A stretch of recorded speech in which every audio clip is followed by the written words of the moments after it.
इसके पश्चात अपने डीडीओ का नाम तथा जो भी उनको परमिशन दी गई हैं वो सारी चीज़ें आएंगी। इसमें ईएसएस तथा वर्क स्पेस का ऑप्शन है। ईएसएस कर्मचारी खुद के लिए है तथा वर्क स्पेस में जो अपनी डीडीओ को फैसिलिटीज़ दी गई हैं उनके लिए है। ठीक है जी। यहाँ पे जैसे अपन वर्क स्पेस पे क्लिक करते हैं तो ये अपनी डेस्क आएंगी, डेस्क 1 2 3 4 जो भी हैं।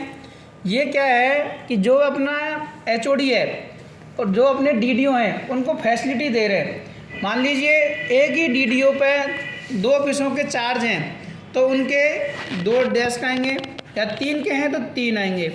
जैसे देखिए पहला जो डेस्क है हमारा ट्रेजरी ऑफिसर भरतपुर के नाम से है और दूसरा जो डेस्क है वो सब ट्रेजरी ऑफिसर रूपबास के नाम से है। ऐसे ही जितने भी अपने पास एडिशनल चार्ज हैं वो सारी चीज़ आएंगी। ठीक है जी। और जो अपने पास चार्ज हैं वो सारी चीज़ शो करेंगी। जैसे हमारे डेस्क 1 पे एचओ की पावर है, डेस्क 3 पे डीडीओ की पावर है और डेस्क 4 पर टीओ की पावर है। ठीक है जी। जैसे जैसे अपने को पावर दी जा रही हैं वैसे वैसे उसी मॉड्यूल में काम होना है। सबसे पहले हम डेस्क 1 में एचओ में क्लिक करेंगे।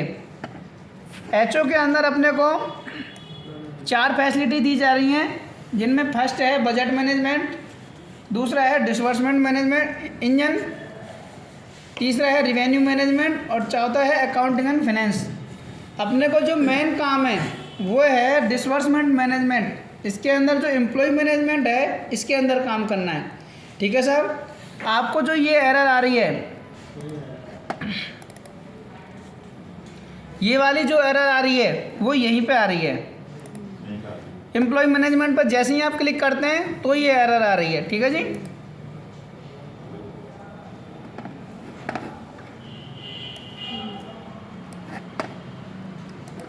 एम्प्लॉय मैनेजमेंट के अंदर आपको ये सारी फैसिलिटी दी जा रही हैं, जैसे employ registration, employ transfer management, employ modification, group management, employ absent statement, substance management, post and designation mapping, verification. इसमें जो सब्सटेंस मैनेजमेंट है ये सस्पेंडेड जो कर्मचारी हैं उनकी डिटेल के लिए है। सब्सिस्टेंट मैनेजमेंट ये जो अपने सस्पेंडेड कर्मचारी हैं जो एपीओ है ना उनके लिए है सर जी। ठीक है जी।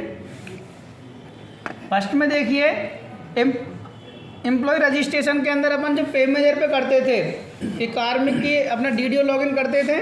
डीडीओ लॉगिन करने के पश्चात कार्मिक की एम्प्लॉय आईडी डालते थे और एम्प्लॉय आईडी डालने के पश्चात जो उसका एसआईपीएफ पे डाटा है वो फैच हो जाता था।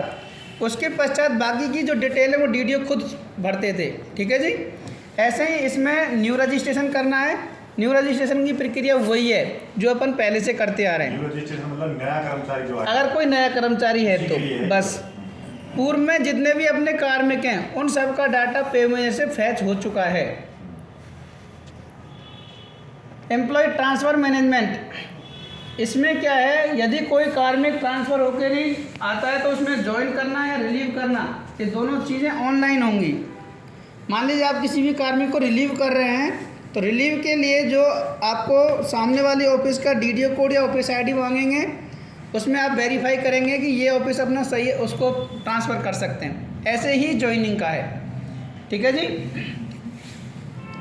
सबसे इम्पोर्टेंट चीज़ अभी हम लोग क्या करते हैं, ज़्यादातर लोग लास्ट टाइम में सारे डाटा को वेरीफाई कर देते हैं या फिर किसी भी कार्मिक का डाटा हम फीड करते हैं तो कर्मचारी नहीं है तो हम जैसे है वैसा फीड कर देते हैं। बाद में पता लगता है कि इसकी गलती हो चुकी है तो उसमें हम मॉडिफाई कर सकते हैं। मॉडिफाई की फैसिलिटी दी जा रही है। सबसे पहले है प्रोफाइल मॉडिफिकेशन, सेकंड है पर्सनल डिटेल, थर्ड है सर्विस डिटेल, फोर्थ है address, bank, family and nominee and पे एंड टाइटल। इसमें जो मेन चीज़ हैं वो आपकी 3 चीज़ें जो बहुत ध्यान रखने की हैं। आप किसी भी कार्मिक की भरो पर ये 3 चीज़ें ज़रूरी हैं। सबसे पहला है सर्विस डिटेल, दूसरा है बैंक डिटेल एंड थर्ड है पे एंड टाइटल। यदि किसी भी कार्मिक की बैंक डिटेल और सर्विस डिटेल सही है तो उसका आगे कहीं दिक्कत नहीं आएगी इस वजह से। ठीक है साहब। है ग्रुप मैनेजमेंट, वही जो अपना ग्रुप अलोकेशन होता था पे मैनेजर में, डीडीओ लॉगिन के अंदर मास्टर के अंदर ग्रुप अलोकेशन, ग्रुप मास्टर जो होता था उसके अंदर हम क्या करते थे, ग्रुप क्रिएट करते थे। सेम प्रोसेस वही है। इसके अंदर एक फैसिलिटी दे दी गई है। उसमें क्या था कि जो भी हम ग्रुप बनाते थे वो डिलीट नहीं होता था। ठीक है जी। इसमें क्या है, अपने को 3 ऑप्शन दिए गए हैं, group creation, allocation and D allocation. ठीक है साहब, आप उसमें से उस ग्रुप को हटा भी सकते हैं। जैसे मान लीजिए हम ग्रुप क्रिएशन में जाते हैं तो ग्रुप क्रिएशन में हमारे डीडीओ के अंदर जितने भी ग्रुप थे वो सारे शो कर रहे हैं। अभी मान लीजिए हमें कोई नया ग्रुप दिया गया है कि भाई इस हेड से आपको फलान सिंह का पेमेंट करना है, तो उसका ग्रुप हम ऐड कर सकते हैं। ठीक है जी।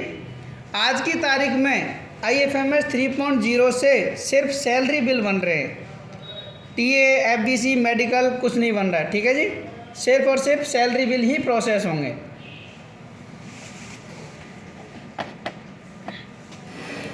ग्रुप क्रिएशन वही है। एम्प्लॉई एब्सेंट स्टेटमेंट, यदि किसी कार्मिक की सैलरी तुम पार्शियल बना रहे हो तो उसका रीज़न अपलोड करना है, भाई इतने दिन कैसे छुट्टी रहा, जो भी है। सबसिस्टेंट मैनेजमेंट, इसमें आपका जो कर्मचारी APO है या फिर आपके यहाँ से